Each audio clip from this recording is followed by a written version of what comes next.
Shalom, selamat pagi Bapak Ibu, Saudara-saudara dan keluargaku yang diberkati Tuhan Yesus Kristus. Firman Tuhan pagi ini saya ambil dari kitab 1 Timotius pasal 6 ayatnya yang ke-10. Demikian firman Allah. Karena akar segala kejahatan ialah cinta uang. Sebab oleh memburu uanglah beberapa orang telah menyimpang dari iman dan menyiksa dirinya dengan berbagai-bagai duka. Bapak Ibu Saudaraku, pagi hari ini firman Tuhan saya beri judul mengatasi kesulitan keuangan. Saudara-saudara sekalian, salah satu sasaran iblis di akhir zaman adalah menyerang keuangan orang-orang percaya, baik dalam kehidupan, keluarga, dan pelayanan. Karena memang saudara, kalau kita sadari dengan keuangan yang bermasalah, maka banyak anak-anak Tuhan, mereka kehilangan damai sejahtera. Mereka tidak bisa maju, mereka cenderung panik, bahkan mereka mulai kompromi dengan dosa. Kenapa Bapak Ibu? Karena mereka mengalami kesulitan di dalam keuangan. Saudara-saudara sekalian, uang bicara mengenai sebuah alat yang dipakai untuk memenuhi kebutuhan kita. Ya, kita butuh uang. Kita butuh mencukupkan segala kebutuhan dengan uang. Tetapi saya mau katakan saudara, uang adalah bonus yang Tuhan berikan kepada kita selama kita melakukan bagian yang benar, bagian yang menyenangkan hati Tuhan.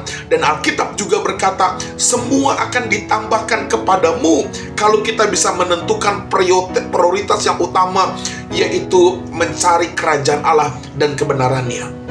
Bapak Ibu, pagi hari ini mari kita akan belajar bersama tentang bagaimana mengatasi kesulitan atau kekurangan keuangan. Saudara, kekurangan termasuk dalam hal keuangan itu bukan rencana Tuhan bagi orang-orang percaya. Katakan amin. Allah memberkati kita dengan berkat yang berlimpah.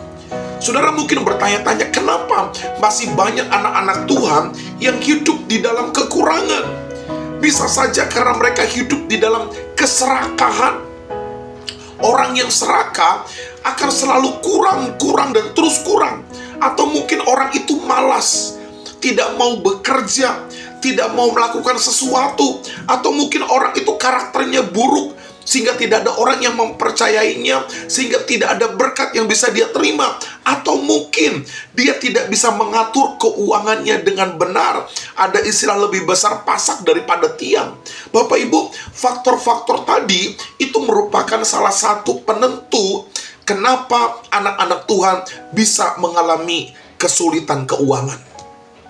Saudara-saudara sekalian, ini tidak boleh terjadi di dalam kehidupan kita anak-anak Tuhan.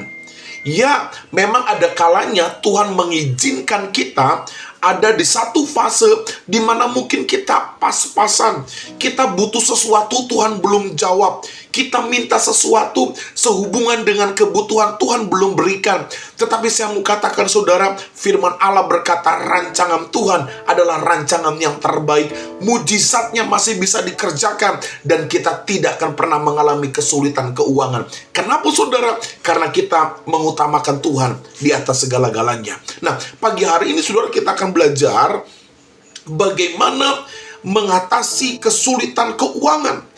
Bagaimana kita menang atas kesulitan keuangan. Saya menulis ada 4 hal praktis yang bisa kita lakukan supaya kita bisa mengatasi kesulitan keuangan. Yang pertama adalah milikilah sikap tekun dan rajin dalam menjalankan hidup sehari-hari. Bapak Ibu, jangan malas. Tekun artinya terus-menerus berusaha. Rajin artinya terus-menerus sekuat tenaga. Ketika Tuhan mempercayakan pekerjaan, pelayanan apapun, saudara mari lakukan dengan tekun dan rajin. Kalau sehari, seminggu, sebulan kita belum merasakan berkat Tuhan, maka tekun dan rajin terus kita kerjakan dengan sungguh-sungguh. Maka saya percaya kita akan menuai, kita akan mendapatkan hasil yang terbaik dari apa yang sudah kita kerjakan. Amsal mengatakan dengan jelas, jangan malas, belajarlah kepada semut. Laki-laki, perempuan, suami, istri, dan anak-anak, milikilah sikap tekun tekun dan rajin dalam menjalani kehidupan hari lepas hari. Lalu yang kedua, saudara, bagaimana kita bisa menang atas kesulitan keuangan? Yang kedua adalah jangan serakah dan jangan pelit. Serakah artinya apa, saudara? Tidak pernah puas, nggak pernah bersyukur, selalu ingin mengejar dan mengejar. Dan kalau kita sudah dapat, saudara, kita pelit, kita tidak mau memberi. Saudara, ini adalah hal penting yang mau saya sampaikan. Kalau kita mau terlepas dari kesulitan keuangan, jadilah anak-anak Tuhan yang tahu bersyukur. Berkat yang sudah Tuhan berikan, bersyukur dan cukupkanlah dirimu dengan apa yang ada padamu. Dan ketika Tuhan memberkatimu dengan limpah, jangan pelit, belajar menabur, terus menabur, maka kau akan menuai 30, 60, bahkan 100 kali lipat. Lalu yang ketiga, saudara, 1 Timotius 6 ayat 10 yang tadi saya sudah katakan, bagaimana mengatasi kesulitan keuangan. Jangan jadi hamba uang. Jangan biarkan diri kita diperbudak oleh materi. Jangan biarkan diri kita diperbudak oleh keinginan mendapatkan materi, sehingga kita melakukan segala hal untuk mendapatkan apa yang kita mau. Jangan biarkan hidupmu diperbudak oleh uang, sehingga kita melakukan apa saja demi mendapatkan uang. Dan yang terakhir, saudara, bagaimana mengatasi kesulitan keuangan. Yang keempat, imani janji Tuhan dengan mengatur keuangan dengan benar. Percayalah, janji Tuhan ya dan amin. Amin, saudara. Janji Tuhan tidak akan membiarkan kita kekurangan.